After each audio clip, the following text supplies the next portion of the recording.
guys sa atin na bubuuin ang ating na-order sa Lazada na mini cabinet.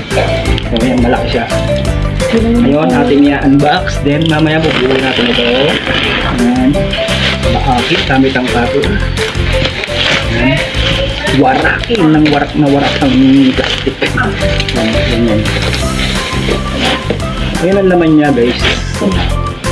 Box na ayan. Akin natin gamit ang cutter. So makikita nyo dito yung style niya yan, diba? Yun naman niya guys. Ang ganda guys. Yun o, meron siyang, ayan lang yung magiging style na parang mga cabinet niya. Ganda. Ayan. Kulay kahoy siya, tapos Kahit ito ng mga kailangan guys. kasama na siyang tornilyo. Tapos ito may screwdriver para mabilis na siya. May libre pa. So yan guys, panoorin nyo lang ito mamaya. Kami bubuuin yan.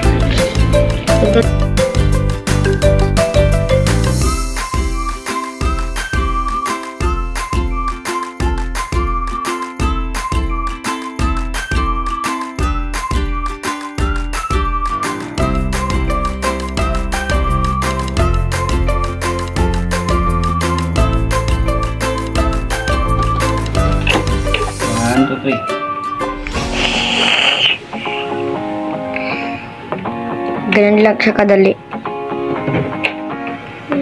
Kaya bumili na kayo guys. Yan, kailangan nyo mag-face talaga sa pagpipigit ng pumili. 500 plus lang guys. Kailangan ibaw nyo ng baon na baon kung tornilyo. Ito pa. Para manatiling matibay at hindi gumagalaw. Guys, katulad na. Kailangan tama yung sukat, yung ano. Banding na din. Masakit na pero wala talaga. Ano to?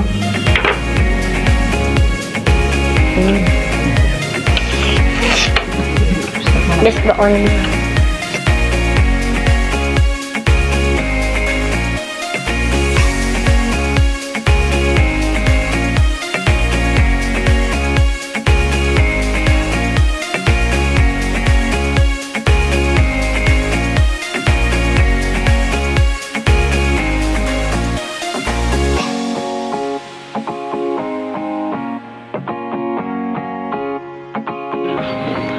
So guys, nabuo na natin yung items. So ganyan yung style niya. Yan, ganyan. Ngayon naman ay atin ang ilalagay yung pinakalikodan niya. Pakulay din siya nung ano. Helmet ko.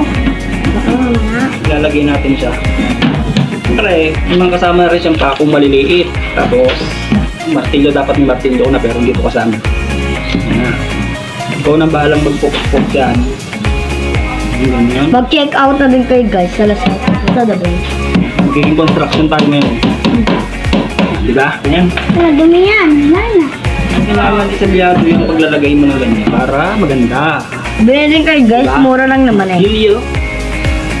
500 plus. Lahat ng sulok dito, lalagyan mo siya ng pako. Nga guys. Para magpanatiling matibay. Ano parang Patuloy lang namin ang pagbubuo.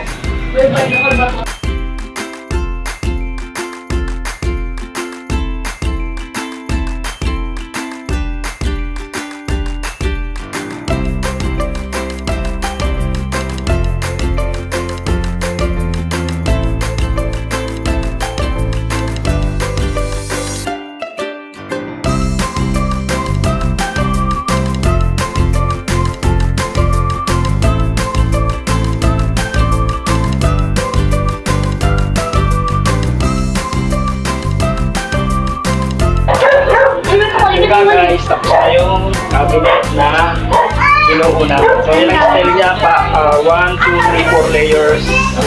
Yan. 1, 2, 3, 4. Yung style niya. Pwede siya lagayan ng mga sapatos, ng mga cabinet. So yan siya guys. Ganda, click nyo lang sa Lazada. Add to cart nyo na, Lazada. Meat cabinet. 500 plus guys. Yan lang guys.